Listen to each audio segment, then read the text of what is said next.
Hello everyone. बहुत लोगों ने ये डेवलपमेंटल बायोलॉजी की बुक के लिए बहुत ज़्यादा रिक्वेस्ट की है और अब थक हार के मुझे भी ये फ़ील हो रहा है कि लेंजर जैसी बड़ी बुक को हम ऐसे उसके ख़त्म होने का वेट जब तक करेंगे तो ये बहुत ही ज़्यादा लेट हो जाएगा।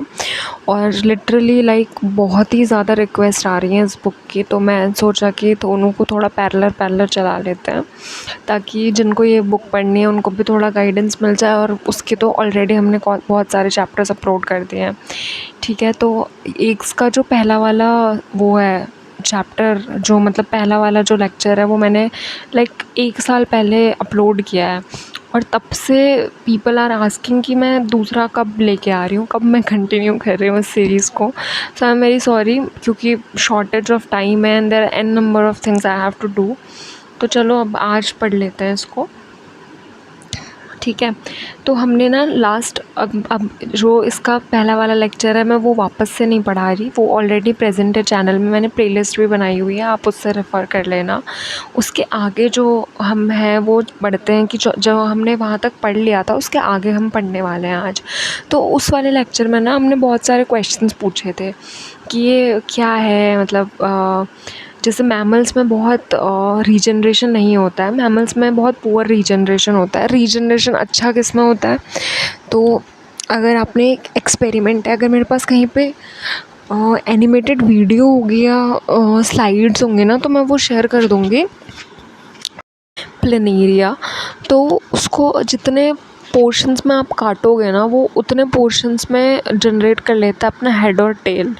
तो ये था रीजनरेशन का क्वेश्चन। उसके बाद हमने बेसिकली क्वेश्चंस पूछे थे इवोल्यूशन के और भी बहुत सारे।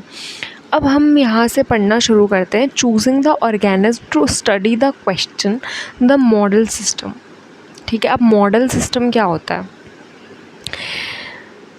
To answer the question that developmental biologists ask, researchers need a tractable experiment organism best suited to their question. What makes a organism a good model for addressing a given question? Okay, this book is बहुत ज़्यादा इसमें ऐसे questions और ऐसे story telling की तरीके से है। तो आप ये स्टोरी टेलिंग की लैंग्वेज छोड़ो, मैं क्रक्स में बताती हूँ कि अब यहाँ पे ना एक गुड मॉडल किसको कहते हो आप। हम यहाँ पे एक ऑर्गेनिज्म को एक मॉडल बोला है। सबसे पहले हम साइज़ की बात करते हैं। A particular practical consideration is the size of the adult organism, ठीक है। It is easy to house a significant number of breeding adult in the allocated laboratory infrastructure। अच्छा, अगर मैं साइज़ की बात करूँ, मॉडल्स की बात कर रहे हैं हम, सबसे पहले हम बात करते हैं साइज़ की। तो जैसे हम ना फ्लाइज़ को बहुत आराम से लैब में ग्रो कर सकते हैं। हम जो चूहे होते हैं उनको लैब में बहुत आराम से ग्रो कर सकते हैं। उनको क्या होता है ना, उनको बहुत कम टाइम लगता है रिप्रोड्यूस करने में और बहुत जल्दी वो रिप्रोड्यूस कर जाते हैं और उनका लाइफ स्पेन भी बहुत छोटा होता है। जैसे जो ये फ्लाइज़ होती हैं दैट यूज्ड इन एक्सपेरिमेंट, जो कि जेनेटिक्स में यूज़ हुई थी, तो उन फ्लाइज़ का लाइफ स्पैन लिटरली 7, जिनको हम फ्रूट फ्लाइज़ बोलते हैं आम बोलचाल की भाषा में, उनका जो लाइफ स्पैन होता है वो सिर्फ 7 दिन का होता है, 1 वीक का बेसिकली। तो बहुत जल्दी वो मरती हैं और पैदा हो जाती हैं। तो उन पे स्टडी करना बहुत इजी होता है क्योंकि उनकी महीनों में तो कितनी जनरेशन निकल जाती है ना। अब है generating time. How long does it take to organism to complete its life cycle, जैसे हमने अभी कुछ देर पहले बात की, ठीक है। और अब ये हम जनरेशन टाइम की बात कर रहे हैं कि किसी ऑर्गेनिज्म की लाइफ साइकिल कितनी है, जो उसका एम्ब्रोयो है वो रिप्रोड्यूस होने में कितना टाइम लगा रहा है। जैसे इन्होंने एग्जांपल दिया है राउंड वॉर्म का, जिसकी 3 दिन की लाइफ साइकिल है। लिटरली वो 3 दिन में ही पैदा होकर मर जाता है। जो जेब्रा फ़िश है वो 3 महीने में क्या होती है, उसकी लाइफ साइकिल होती है from egg to egg. However, early embryogenesis in zebrafish span only 24 hours. तो जो अर्ली एम्ब्रोयो की स्टेज है zebrafish में वो 24 आवर्स है। कहने का मतलब ये है, अब अगर मैं ह्यूमंस की बात करूँ तो उनका अलग लाइफ स्पैन है। अगर मैं पैरट की बात करूँ तो बोलते नहीं तोते में जान डालते थे, क्योंकि यूजुअली तोतों की जान क्या होती है ना, वो बहुत ज़्यादा लंबी होती है इन कंपैरिजन टू ह्यूमंस। तो इसीलिए लोग पालते भी हैं एज अ पेट, बिकॉज उसकी लाइफ स्पैन बहुत ज़्यादा होती है। अदरवाइज़ अगर आप कैट डॉग वगैरह पालेंगे तो उनका लाइफ स्पैन कम होता है। तो उनको अब जिनके पास पेट होंगे वो रिलेट कर सकते हैं कि जब वो मरते हैं तो बहुत बुरा लगता है, लाइक लिटरली बहुत ज़्यादा। Okay, moving on. Embryo accessibility, जो एम्ब्रोयो की रिसर्चर्स स्टडी करते हैं, जो एक्चुअल एम्ब्रोयो होता है डिफरेंट स्पीशीज़ का, वो उस मतलब एम्ब्रोयो को एक्सेसिबल भी तो होना चाहिए। अब जैसे एम्ब्रोयो एक्सेसिबल किस में होगा, जैसे अगर वो पानी में है तो उसको हम इजीली कलेक्ट कर सकते हैं, ठीक है। अगर उसकी सेल ओपेक है तो मतलब ओपेक मतलब कि जो जिसके आर पार दिखता नहीं है, ठीक है। जैसे बहुत सारे ऐसे एनिमल्स होते हैं जो कि ऐसे एग्स प्रोड्यूस करते हैं जो कि ट्रांसपेरेंट नहीं होते हैं। इसमें एवियन का एग बोला हुआ है। उसके बाद एक मैमल भी है जो एग प्रोड्यूस करता है और उसमें मेमरी ग्लैंड भी होती हैं। वो कौन सा है ये भी कई बार क्वेश्चन में पूछते हैं, तो you should remember it, and if you don't know it go search it. After that we have feasibility of genomic interrogation, यानी कि जो ये जीनोम है उस ऑर्गेनिज्म का, जो जीनोम साइज़ है, मैंने ये ऑलरेडी वीडियो बनाई हुई है।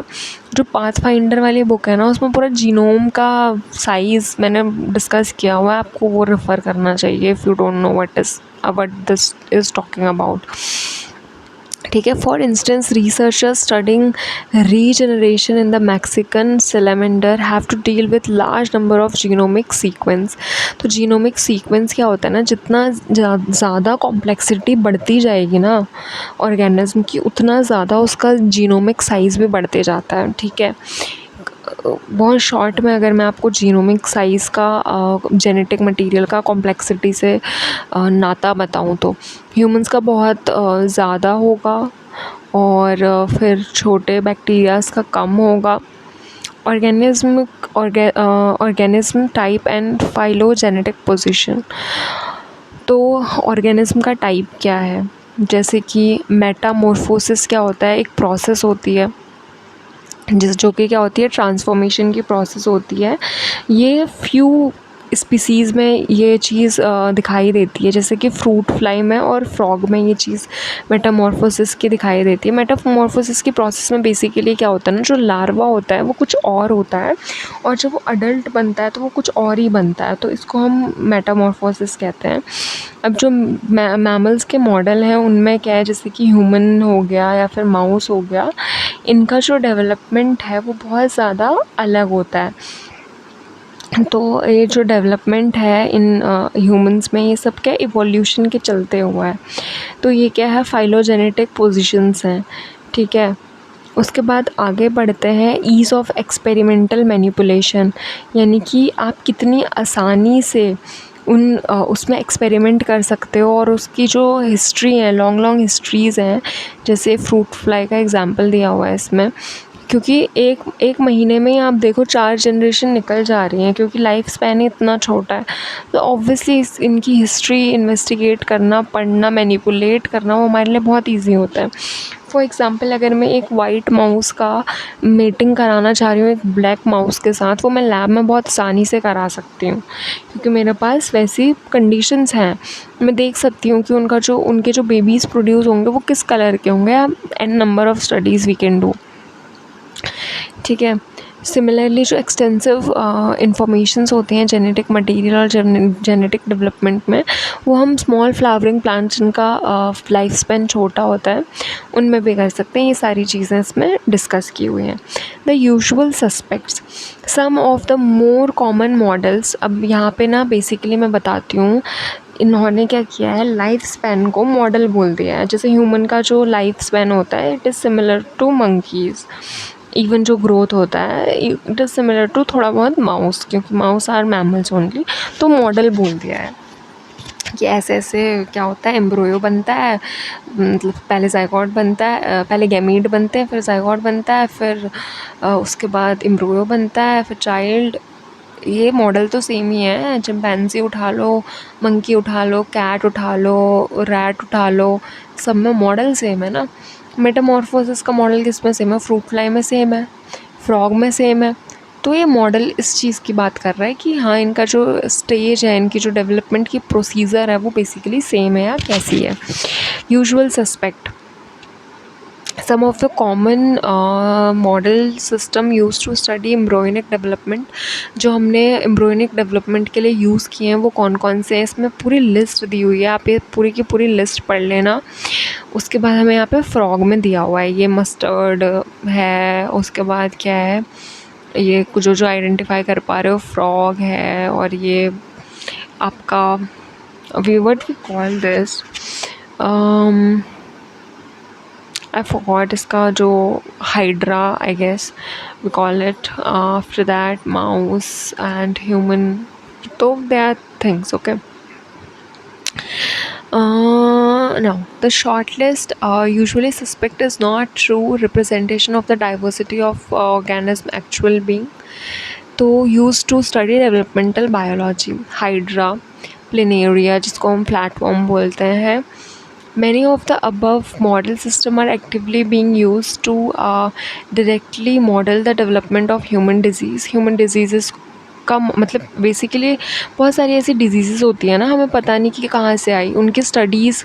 अब जैसे बहुत सारी जेनेटिक डिसऑर्डर्स होते हैं, और वो जेनेटिक डिसऑर्डर्स को स्टडी करने के लिए मुझे पहले जेनेटिक हिस्ट्री तो पता होनी चाहिए, तभी तो मैं पता करूँगी।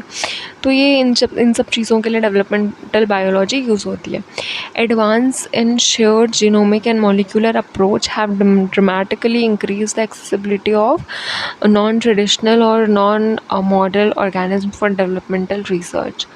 This is one of the most extensive thing about being a new student entering in the field of developmental biology today. You do not have to restrict to the conventional model, rather any specific or new model of organism you should be investigating। मतलब कि ये जो पुराने से models हैं इनमें मत आप आश्रित रहिए, जाइए कोई नया ऑर्गेनिज्म ढूंढिए, उसके बारे में रिसर्च करिए और पढ़िए, ये ही बोला गया है। ठीक है, इसके कहने का मतलब ये है कि आपके अंदर ना क्यूरियोसिटी होनी चाहिए, आपको ऐसे कन्वेंशनल मेथड्स के ऊपर नहीं रहना चाहिए। क्योंकि ऑब्वियस सी बात है, अगर मैं पास्ट 10 ईयर का डेटा उठाऊँ ह्यूमंस का, इतनी नई नई 56 तरीके की डिजीज़ेस उत्पन्न हो गई हैं जिनका 10 साल पहले कोई नाम भी नहीं जानता था, है ना। तो ऑब्वियसली डेवलपमेंटल बायोलॉजी हमारे एनवायरनमेंट के साथ भी चेंज होती है। अब हमारे टाइम पे इतना पॉल्यूशन है कि ऑब्वियस सी बात है रेस्पिरेटरी डिजीज़ इतनी बढ़ रही हैं, है ना। और भी n number of things are there, जैसे हम पेस्टिसाइड्स खा रहे हैं, we are not eating good और हेल्दी। ठीक है, तो जो भी है ये सारी चीज़ें अफेक्ट करती हैं। अब हम आते हैं द लाइफ साइकिल के ऊपर, द साइकिल ऑफ लाइफ या life cycle of life whatsoever you call. तो हम ये क्या कहते हैं ना, एक ऑर्गेनिज्म की जो मॉडल होते हैं जीने के, उसमें क्या होता है कि जो डिस्क्रिप्टिव एम्ब्रियोलॉजी है, एम्ब्रियोलॉजी मतलब जो एम्ब्रियो की स्टडी को हम कहते हैं, उसी को हम लाइफ साइकिल बोल देते हैं ऑर्गेनिज्म की। तो जो एनिमल की लाइफ साइकिल है, जो मोस्टली जो ऑर्गेनिज्म है, चाहे वो अर्थ फॉर्म हो या ईगल हो या कोई भी हो, ठीक है, वो ना कुछ कुछ स्टेजेस से पास होता है। जैसे कि पहले फर्टिलाइजेशन होगा, यानी कि जो गैमीट हैं मेल फीमेल वो फर्टिलाइज़ होंगे। उसके बाद क्या होगा, उनका आगे सेल डेवलप होगी, क्लीवेज बनेगा। क्लीवेज के बाद क्या होगा, गैस्चुरेशन आएगा, फिर ऑर्गेनोजेनेसिस आएगी, फिर हैचिंग होगी, या फिर अगर मैमल्स की बात करें तो बर्थ होगा।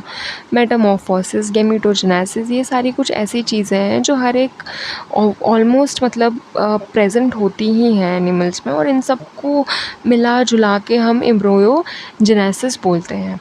अच्छा, अब इसमें हर एक स्टेज के बारे में कुछ कुछ बात की गई है।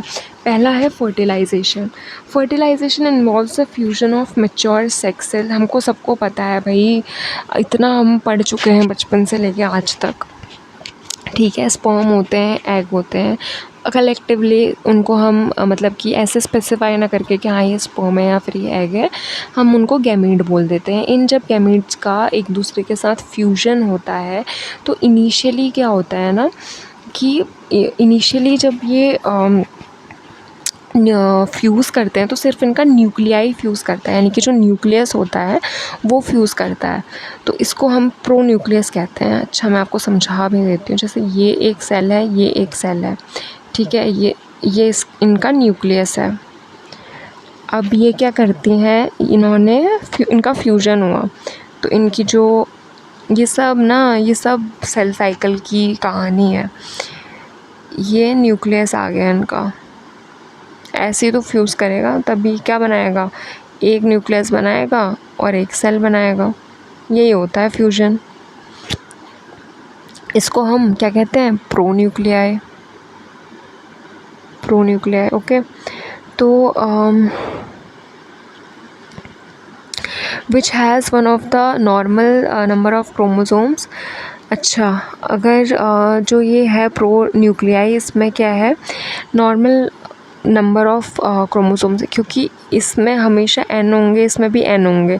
ये क्या है, 2n नंबर ऑफ़ क्रोमोसोम्स। जैसे कि एक जो गैमीट होता है फीमेल का, ह्यूमन में दे लो, उसमें 23 होते हैं, मेल में भी 23 होते हैं, तभी तो वो साथ में जाके क्या बनाते हैं, बनाएंगे 46 बनाएंगे, ठीक है। एग्ज़ाम्पल है ये बस। आओ भाई, तो ये जीनोम हो गए। उसके बाद क्या है, the collection of genes that help instruct the embryo to develop in the manner very similar to that of its parents. अब क्या करेगा, ये जो एम्ब्रियो है वो कलेक्शन तो उसका सेम है जैसे उसके पेरेंट्स का था, यानी कि जो भी उसके पेरेंट्स का था उतना ही जीनोम होगा उसका, और उसी मैनर में वो डेवलप होगा। अच्छा, क्लीवेज क्या होता है, माइटोटिक डिवीज़न। मैं कंसिडर करके चल रही हूँ, सारी चीज़ें आपको पता है, ये लिटरली 11th की सेल के बाद वो जो सेल साइकिल वाला चैप्टर है ना, उसमें है ये, एक बार रिवाइज़ कर लेना उसको। जो क्लीवेज होता है उसमें जो ज़ाइगोट जब होता है वो डिवाइड होता है, उसको हम ब्लास्टोमेयर्स कहते हैं। अगर वो एक होता है तो उसको हम ब्लास्टुला कहते हैं, ठीक है। उसके बाद गेस्टेशन पीरियड होता है, मतलब कि गेस्ट्रुलेशन क्या होता है, जब रीअरेंज होती हैं सेल्स, ठीक है। उसके बाद जो एम्ब्रियो होता है उसमें गेस्ट्रुला स्टेज होती है, जहाँ पे कि जर्म लेयर बनती हैं। जर्म लेयर तो पता ही होगा, जैसे एंडोडर्मा से कुछ कुछ ऑर्गन्स निकलते हैं हमारे, एक्टोडर्मा से कुछ कुछ ऑर्गन निकलते हैं, मीज़ोडर्मा से कुछ ऑर्गन्स निकलते हैं। मीज़ोडर्मा सबसे अंदर वाली होती, मीज़ोडर्मा बीच वाली होती है, और एंडोडर्मा सबसे अंदर वाली होती है, और एक्टोडर्मा बाहर सबसे बाहर वाली होती है, ठीक है। उसके बाद ऑर्गेनोजेनेसिस में क्या होता है, ऑर्गन की फॉर्मेशन होती है। ये क्या है, केमिकल सिग्नल है जो जर्म लेयर्स को जाते हैं कि भैया देखो अब बहुत समय हो गया है और अब आपको ऑर्गन बनाना चाहिए, तो वो ऑर्गन बना देते हैं। अब जो ये सर्टेन सेल्स हैं वो अंडरगो करती हैं माइग्रेशन, यानी कि वो अंदर बाहर जाके जो भी है लिम्फ सेल ये सब कुछ बनाती हैं।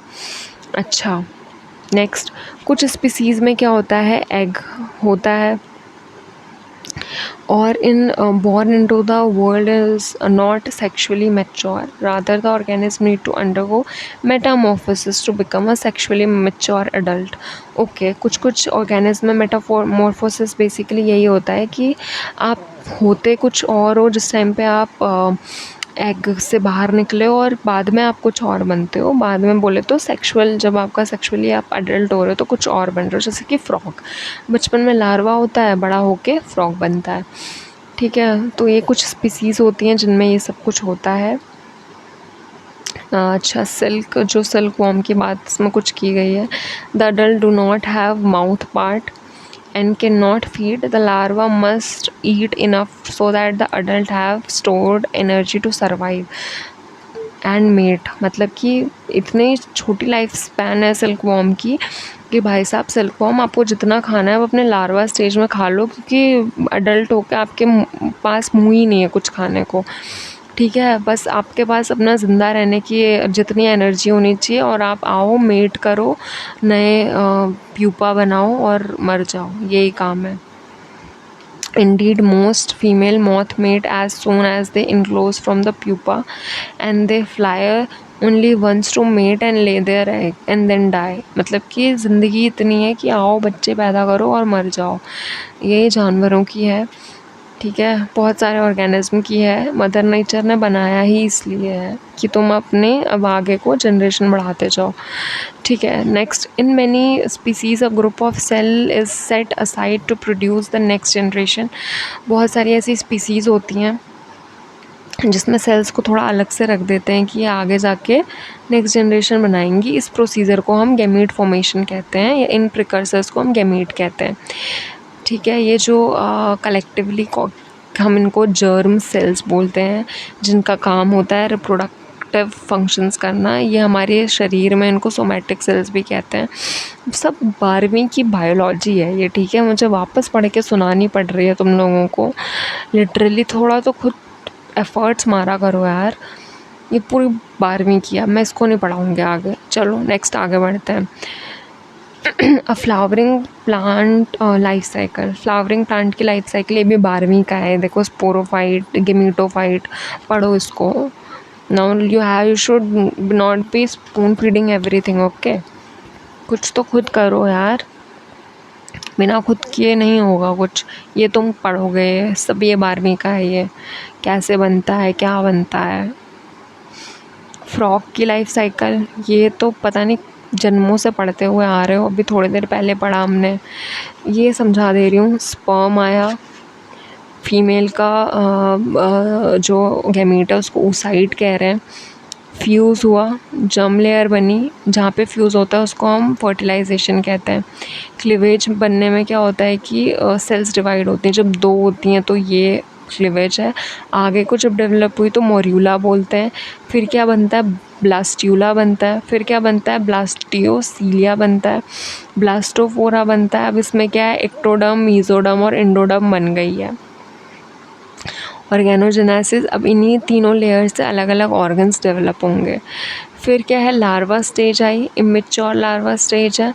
फिर क्या है, गोनाड, मतलब कि गोनाड्स ऑर्गन्स, रिप्रोडक्टिव ऑर्गन्स बनना शुरू हो गए हैं।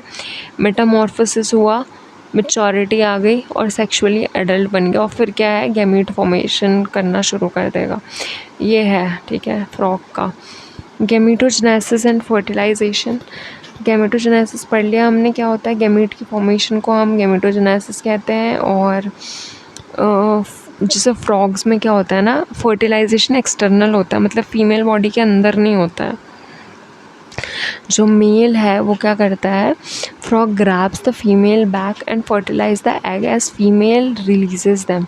सम species lays their egg in pond vegetation and the egg jellies adhere to plant and anchor the cell। और उसके बाद वो क्या करते हैं ना, वो पॉन्ड में कुछ स्पीसीज़ में क्या होता है कि वो वेजिटेशन में जाके चिपक जाती हैं, कुछ में ऐसी रैंडमली घूमते रहती हैं। So important thing to remember about cycle is that they are intimately intertwined with environmental factor, यानी कि environment पे पूरी तरीके से वो dependent है। अगर पॉन्ड में किसी तरीके से वो पानी सूख गया तो भाई वो मर गया, बच्चे मर गए, नहीं वो आगे सर्वाइव कर पाएंगे। तो मतलब कि पूरा का पूरा डिपेंड करता है कि मदर नेचर किस मूड में है। पॉन्ड का पानी ख़राब हो गया, उसमें पेस्टिसाइड्स आ गए, जाओ तुम्हारे सारे अंडे ख़राब, ठीक है। नेक्स्ट मूविंग ऑन, फर्टिलाइजेशन जो है वो बोथ जेनेटिक कॉम्बिनेशन से होता है, और जो रिप्रोडक्शन है उसमें हमेशा एक नया इंडिविजुअल बन रहा है। और जो ये हैप्लॉइड जो जीनोम्स होते हैं वो मर्ज होके प्रोन्यूक्लियाई बनाते हैं, फिर डिप्लॉइड ज़ाइगो न्यूक्लियस बनाते हैं। ये सब हमारा 12वीं का है, ठीक है। फ्रॉक के बारे में कुछ कुछ दिया हुआ है। अच्छा जी, क्लीवेज और गैस्ट्रेशन हमने पढ़ लिया है। आगे सेम वही चीज़ें लिखी हुई हैं यहाँ पे देखो, ठीक है, इसको पढ़ना। ये जो फ्रॉक की बात कर रहे हैं हम, कि जो गैस्ट्रेशन है वो फ्रॉक में उसके एम्ब्रियो जो होता है वो उसकी 180 डिग्री जो है अपोजिट पॉइंट में जाके एंटर करता है, जिसको हम ब्लास्टोपोर कहते हैं। अभी थोड़ी देर पहले हमने पढ़ा है, ठीक है।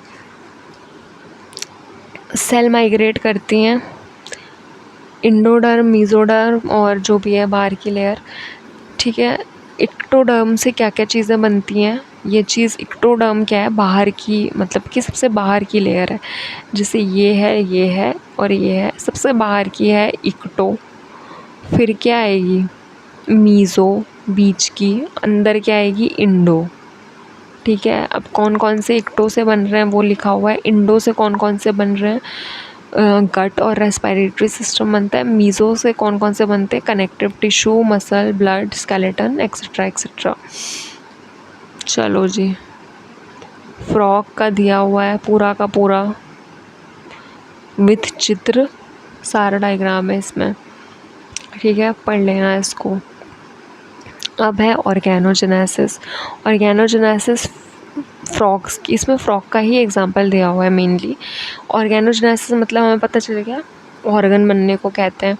नोटोकॉर्ड क्या होता है, जो हमारा, अच्छा ये मुझे तुम बताना ज़रा, स्पाइनल कॉर्ड और नोटोकॉर्ड में क्या क्या डिफरेंस है, और क्या मैमल्स, चलो मैमल्स छोड़ो, ह्यूमंस में नोटोकॉर्ड होती है या नहीं होती है, ये तुम मुझे बताओगे अभी।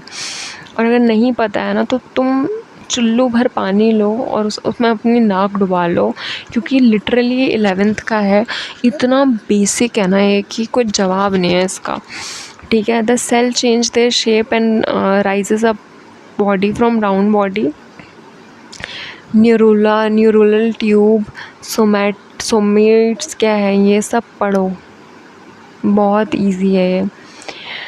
मेटामॉर्फोसिस एंड गेमेटोजेनेसिस, अब भी थोड़ी देर पहले पढ़ा है। मेटामॉर्फोसिस क्या होता है, गेमेटोजेनेसिस क्या होता है, वही चीज़ है, बस इसको एक रीडिंग मार लेना। इसमें ऐसा कुछ है नहीं, अगर तुम्हें कुछ डिफ़िकल्ट लगे तो लेट मी नो, वैसे कुछ है नहीं। अब जैसे इसमें एक एग्जांपल दिया है कि टेम्परेट रीजन में जो ये राना मेटामॉर्फोसिस करता है तो पॉन्ड फ्रीज़ हो जाते हैं।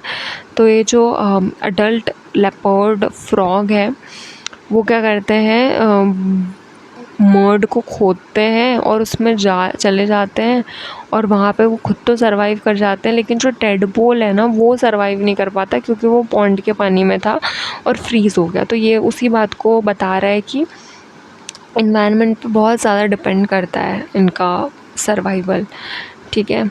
चलो भैया, हो गया, ये पूरा हो गया है, ठीक है। रोते मत रहना कि ये नहीं हुआ, इतना इजी है यार ये, सीरियसली पता है, ये सबसे इजी बुक मुझे आज तक लगी है। कुछ नहीं है इसमें, अगर तुमने 12वीं की और 11वीं की वो सेल वाला चैप्टर और रिप्रोडक्शन पढ़ा हुआ है ना, तो मैं लिटरली इसमें खाली एक रीडिंग मारनी है, इतना ईजी है ये। और there are like people are crying for कि मैम ये वाली बुक कंटिन्यू कर दो, ये वाली बुक कंटिन्यू कर दो। अरे भाई, खुद भी तो खोल के पढ़ लो, टेलीग्राम चैनल ज्वाइन करो, सारी की सारी किताबें दी हुई हैं उसमें, एक PDF डाउनलोड करके तुमसे पढ़ी नहीं जा रही है। सेकंड एग्जांपल दिया है वीड का, ठीक है, ये मैं अब नेक्स्ट वीडियो में अपलोड करूँगी, लेकिन थोड़ा खुद एफर्ट्स डालो अब, okay. This is high time, you should do hard work. Thank you.